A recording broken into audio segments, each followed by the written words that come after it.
কুয়াকাটা সমুদ্র সৈকতে 58 ফুট দৈর্ঘ্যের এক বিশাল তিমি ভেসে এসেছে।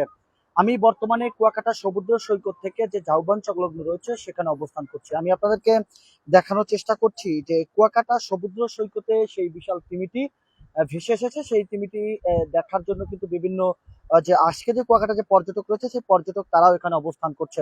আমি এ বিষয়ে প্রথমেই যার সাথে কথা বলার চেষ্টা করব, কে এম বাচ্চু। তিনি সকাল থেকেই কিন্তু এই তিমিটার খোঁজ পেয়েছে এবং বিভিন্ন মাধ্যমে কিন্তু তিনি যখন গভীর সমুদ্রে ভাসছিলেন তখনই কিন্তু তিনি এটার তথ্য বিভিন্ন সোশ্যাল মিডিয়ায় দিয়েছেন। আমি একটু কে এম বাচ্চুর সাথে কথা বলার চেষ্টা করবো। আসলে আপনি কিভাবে খবর পেয়েছেন এবং সর্বশেষ আপনারা কি পরিস্থিতি নিয়েছেন?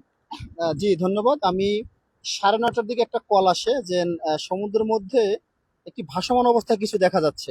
এই সংবাদটি পেয়ে আমি সাথে সাথে একটি স্পিড বোট নিয়ে প্রায় 3 থেকে 4 কিলো সমুদ্র গভীরে যাই এবং সেখানে গিয়ে দেখতে পারি যে একটি মৃত তিমি ভাসমান অবস্থায় রয়েছে। এটি বেলিন প্রজাতির হবে এরকমটা আমাদের ধারণা। এরপরে 2 ঘন্টার মধ্যে এই তিমিটি কিন্তু কুয়াকাটা 0 পয়েন্ট থেকে 4 কিলোমিটার পূর্ব দিকে ঝাউবন নামক যে জায়গা সেখানে কিন্তু কিনারায় এসেছে। আমরা উপকূল পরিবেশ রক্ষা আন্দোলন উপর যে টিম, আমাদের টোটাল টিম কিন্তু এই ওই সকাল থেকেই এখন পর্যন্ত এখানে অবস্থান করেছে। নিরাপত্তার জন্য টুরিস্ট পুলিশ রয়েছে, কুয়াকাটা পৌরসভা রয়েছে, বন বিভাগের লোক রয়েছে। আমরা এখন অপেক্ষা করতেছি আমাদের উপজেলা যে নির্বাহী কর্মকর্তা ইউনো মহোদয়ের জন্য।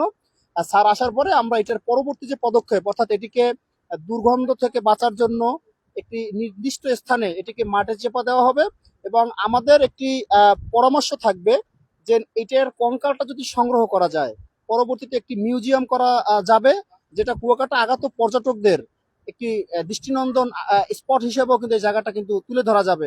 পাশাপাশি যারা এই ওয়াইল্ড লাইফ নিয়ে যারা কাজ করে, বন বিভাগ বা বিভিন্ন সেক্টর এবং সরকার প্রধানদের আমি দৃষ্টি আকর্ষণ করে বলতে চাই, এই উপকূলীয় অঞ্চলে বিভিন্ন সময় তিমি, ডলফিন, কচ্ছপের মৃতদেহ ভেসে আসে।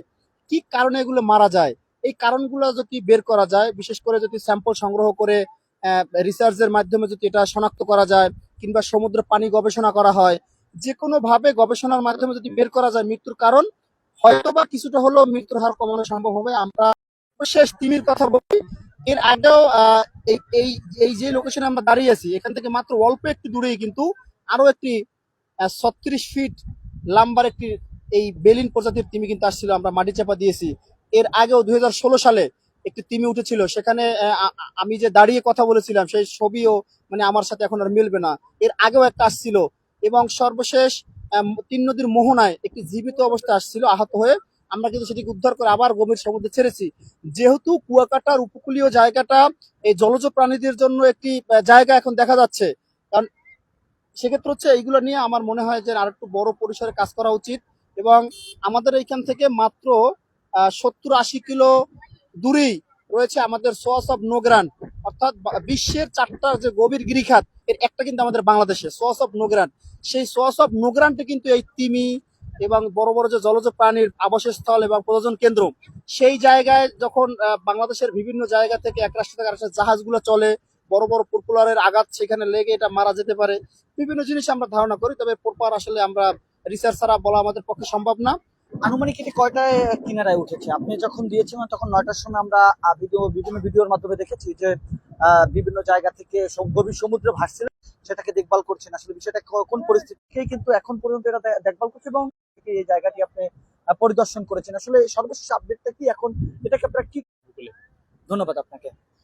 হ্যাঁ, প্রিয় দর্শক, যেমনটা আহ, রাজু বলেছেন যে আমাদের কুয়াকাটায় সমুদ্র সৈকতে সর্বোচ্চ মানের অর্থাৎ সর্বোচ্চ প্রিয় দর্শক, যেমনটা দেখেছেন আমরা নেট সমস্যার কারণে, আমরা ইন্টারনেট সমস্যার কারণে আমরা একটু দেখাতে সমস্যা হচ্ছে। তারপর আমি আপনাদের একটু দেখানোর চেষ্টা করছি যে কুয়াকাটা সমুদ্র সৈকতের উপকূল পরিবেশ রক্ষা আন্দোলনের যে সদস্যরা রয়েছে তারা কিন্তু